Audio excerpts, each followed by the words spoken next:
Hey guys, the Comics Kid 2099 here, and I want to talk to you about a graphic novel that I finished reading, Essential Warlock, Volume 1. This is actually the only volume of Essential Warlock. This collects a whole bunch of issues. Marvel Premiere issues 1 and 2, Warlock issues 1 through 15, Incredible Hulk 176 through 178, Strange Tales 178 through 181, Marvel Team Up 55, Avengers Annual 7, and Marvel Team Up Annual 2. So, the thing that I sometimes take for granted with Marvel stories from the 60s is that pretty much all of the characters who were created and introduced in the 60s were fully formed when they were created. The stuff that was done in the 60s might not have necessarily been as good as stuff that came later, but the premise is pretty much solid from the beginning. You look at, say, the X-Men. Stan Lee's X-Men run is not necessarily a good run of comics, but the premise is pretty solid. Feared and hated by a world they are sworn to protect is there from issue 1. Now, how well they use that premise, how well they actually use the part where they are feared and hated, that's another thing entirely. But it's really remarkable how pretty much all of the stuff from the 1960s, it's pretty much fully formed. It doesn't really need a whole lot of tinkering with later writers to make it work. It pretty much works from the get-go. It's just that other writers are maybe able to make it work a little bit better. But by the time you get to the 1970s and you start having characters who weren't created by Stan Lee, characters who are created by the next guard, if you will, that stopped being true. This was true for Spider-Woman, who went through like 5 different origins and status quos in the span of her series that's collected in the Essential books, and they still haven't really settled on an origin and status quo for her. Now, they've just kind of had to settle for her being a side character in the Avengers. She's not really her own title character, probably because all the writers who worked on her in the 70s and 80s really didn't have a good grasp on what they wanted to do with her because none of them could agree on what worked for her. And then the other character where this is definitely true is Warlock. Warlock is a character who appeared in the Fantastic Four, and I haven't actually read his debut in that series, so I don't really know a lot about him other than what is given to us here. And basically what we are told here is that a group of scientists created him to be the perfect man, and then somehow he escapes from them, and then he gets in his own, actually he fought Thor, and then he gets his own little two-part story in Marvel Premiere where Roy Thomas is trying to create a status quo for Adam Warlock, and this is also when he gets the name Adam Warlock, because before this he was just called him. And the status quo is that the High Evolutionary wants to create a brand new planet that is free from evil. And this was a really weird thing. By the way, this is the introduction of Counter-Earth, which, if you've ever seen the Spider-Man Unlimited cartoon, Counter-Earth was in that cartoon. And Counter-Earth, it's been around. I've reviewed the George Perez Fantastic Four books, and Counter-Earth was featured there, or at least the Reed Richards from Counter-Earth was featured in those books. So it's a pretty decent part of the Marvel Universe. It's a pretty big part of the Marvel Universe, I guess you could say. This is the introduction of Counter-Earth, and it's a really strange origin because it doesn't make any sense to me that if the High Evolutionary takes a rock from Earth and then says, okay, I'm going to clone this rock and I'm going to create a brand new planet Earth on the other side of the sun, and then I'm going to somehow speed up time so that it gets to be 1970 whatever on Counter-Earth, just like it is on the normal Earth. What doesn't make any sense to me is that Counter-Earth would have counterparts to the people who are living on Earth. For example, there is a Bruce Banner on Counter-Earth. There is a Reed Richards and a Dr. Doom who live on Counter-Earth. That is what doesn't really make any sense to me. I can buy that the High Evolutionary would be able to create a brand new planet Earth. What I don't buy is that it would have the same people living on it as it has on the other Earth. It feels to me like they should have just had Adam Warlock go to a parallel Earth, kind of like what DC had, where each Earth kind of vibrates at a different frequency, so if you got on a spaceship on Earth, you wouldn't be able to just go to Earth 2 or whatever. I feel like they should have just done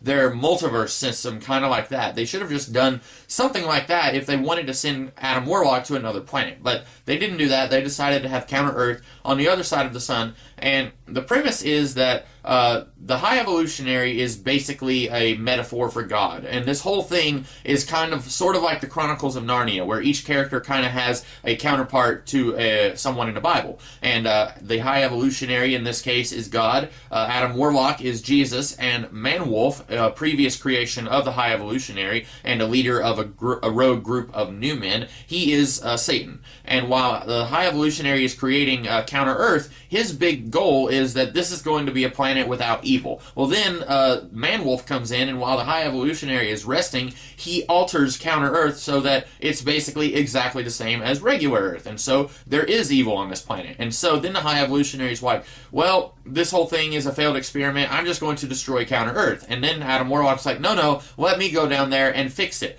Don't kill Counter-Earth while I'm down there. In fact, just don't kill Counter-Earth. I want to go down there and save it. And the High Evolutionary's like, fine, I guess. I'll let you go ahead and do that. And so then the first eight issues of Adam Warlock's main series, as well as the first 2 issues of Marvel Premiere, is Adam Warlock going to Counter-Earth, trying to save it, and it's basically all one big, very not subtle metaphor for Jesus and God and the New Testament, if you will. And so that's what's going on in the first 10 issues of this book. And then Marvel canceled Adam Warlock, and so it kind of ends on a big cliffhanger, and then a couple of years later, in the Incredible Hulk issues, 176 through 178, they basically tie up all of that stuff that was going on Counter-Earth, and then they say, okay, Adam Warlock is going to leave Counter-Earth now. And this is what I was getting at. In the 1970s, they were much more able to realize, hey, this premise for this character really isn't working. Either people aren't interested in it, or we're not interested in it, or it's just not something that we can get a lot of stories from.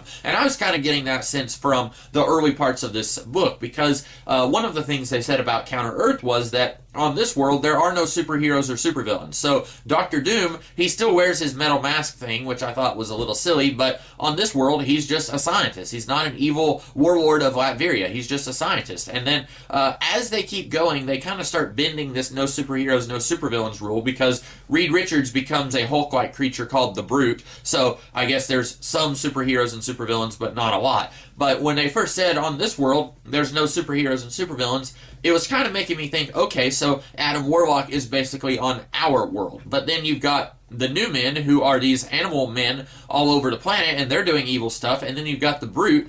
And it seemed to me that they realized, oh, by saying that this is a world without superhumans on it, we've kind of shot ourselves in the foot, because there's very little stories that we can tell on this world without other superhumans to kind of flesh out this world. And so I feel like that might have had a big hand in this series getting canceled, but I have no idea. I wasn't around back in the 70s, so I don't really know. And then Adam Warlock comes back in the Incredible Hulk issues, and they basically tie up all of the Counter-Earth stuff, and then Adam Warlock leaves Counter-Earth. And that is where things get really interesting, because up until that point, the book was being written by people like Roy Thomas, Mike Friedrich, and I think Gary Conway. Let me double check on that.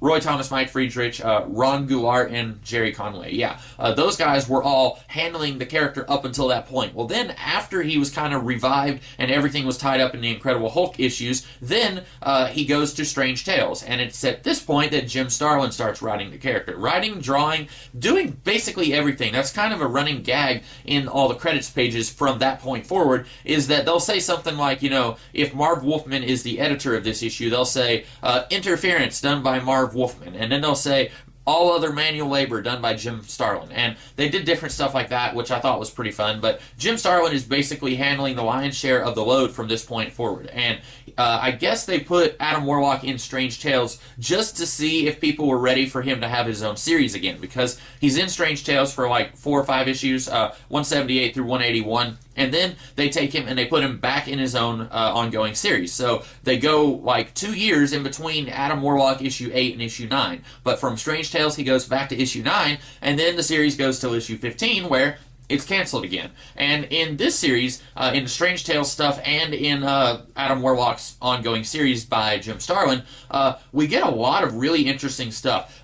Jim Starlin basically abandons this whole idea that Jim Starlin kind of abandons this whole idea that Adam Warlock is a metaphor for Jesus, and he kind of takes the idea that he is this, not really naive, but he's very cautiously optimistic about all life forms, not just humanity, but since he's going out into outer space to meet other life forms, he's cautiously optimistic about all other life forms. And sadly, he's finding out that he doesn't have a whole lot of reason to be cautiously optimistic, because basically the entire universe of the Marvel Universe outside of planet Earth looks a whole lot like Mos Eisley Spaceport from Star Wars, and it's all very scumbag driven. There's not a whole lot of good out there in the universe, and there are two big villains that Jim Starlin uses in his run on the title. One of them is the Magus, who is actually a future version of Adam Warlock, and he has come back in time and has founded his own church and is basically ruling the church with an iron fist. And if you are not part of the Church of Universal Truth, then you are an enemy to the church, and they will kill you or force you to convert or whatever.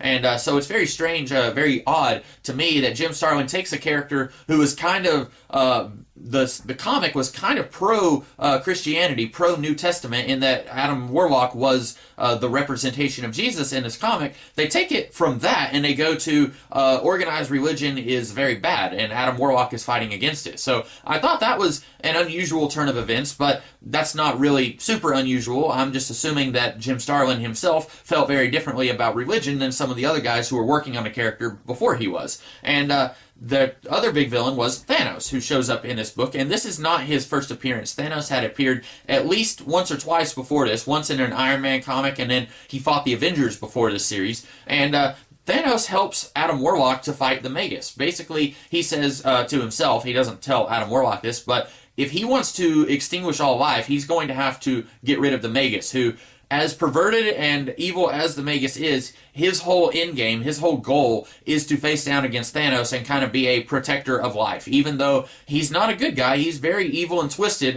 this future version of Warlock is, but his whole end game is to fight against Thanos. And so Thanos is trying to help Warlock defeat this future version of himself, while also trying to convince Warlock that he needs to commit suicide in order to completely get rid of the threat of himself ever becoming the Magus. And this series, like I said, it got canceled with issue 15.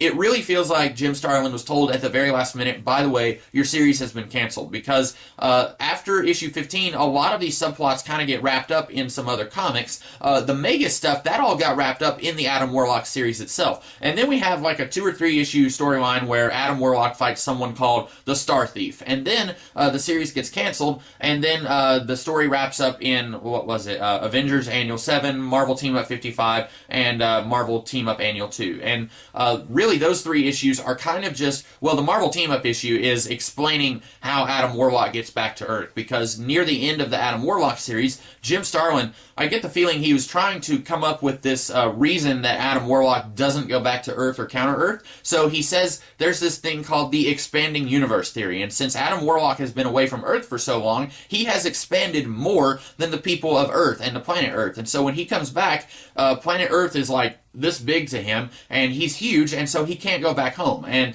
I get the feeling that this was Jim Starlin trying to create a way for Adam Warlock to not go back to Earth. He wanted to keep Adam Warlock out in outer space where he could do lots of interesting stories away from the Marvel Universe. And so he created this reason that Adam Warlock doesn't go back home. But then the series ends like an issue or 2 later, and then in Marvel Team Up 55, written by Bill Mantlo, it didn't have anything to do with Jim Starlin, they very quickly, in the span of like 4 pages, they reverse Adam Warlock back to being human-sized, and they don't really explain how that happened. Adam Warlock says, oh, I must be slowly going back to the size that I once was. And so by like issue 6 or 7 of that story, he's back to being human-sized. And I was okay with that, because Adam Warlock, I don't mind him having adventures in outer space with Gamora or Pip the Troll, but at the same time, I thought that whole expanding universe thing was very silly and stupid. And so we get an issue of Marvel Team-Up where he fights with Spider-Man, and we get a couple of the gems that go on the Infinity Gauntlet.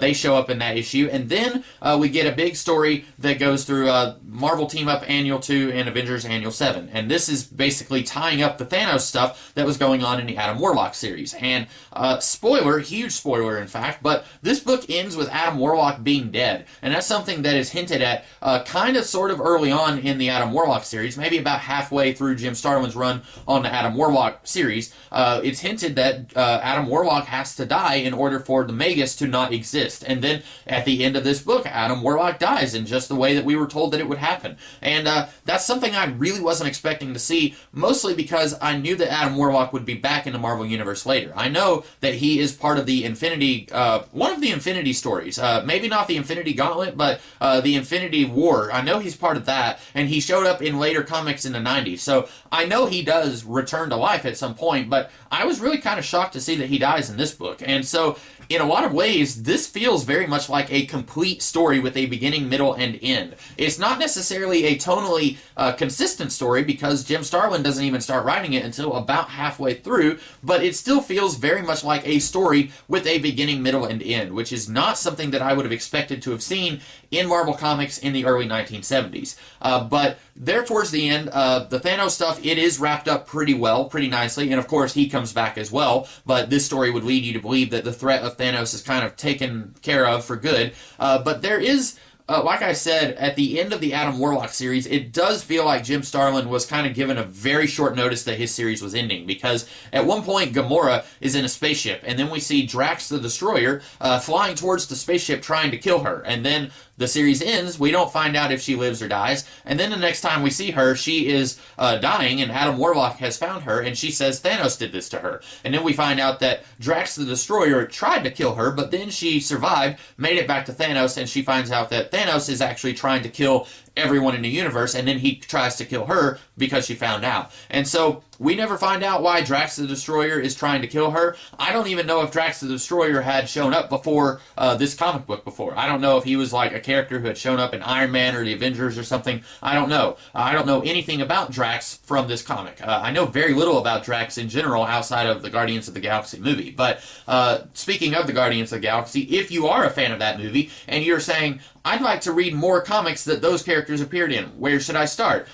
This is a book that you might want to check out, because this is the first appearance of Gamora, and her alliance with Thanos that we see in the Guardians of the Galaxy movie is handled very differently here than it was in the movie, but it's kind of sort of the same. She works with Thanos not so much because she's evil, but because she doesn't know any better. She doesn't realize fully what Thanos is trying to do and what he's capable of. And so Gamora does show up here, and Drax the Destroyer shows up for like 3 panels. So if you want to see Gamora from Guardians of the Galaxy, she shows up here, and she looks very different than she did in that movie. In fact, she looks very different than she does now in the current Guardians of the Galaxy comics, but she's basically the same character. She really didn't change that much from her first appearance in the 1970s on up until now. So if you were interested in seeing some of those characters from that movie, seeing where they got their start and kind of how they changed over the years, Gamora does show up in this book. So if that's something you're interested in, I would check this book out if I were you. And if you are not one of those people, if you're just wondering if this book is any good, but you didn't necessarily care about seeing the first appearance of Gamora, I would still recommend checking this book out.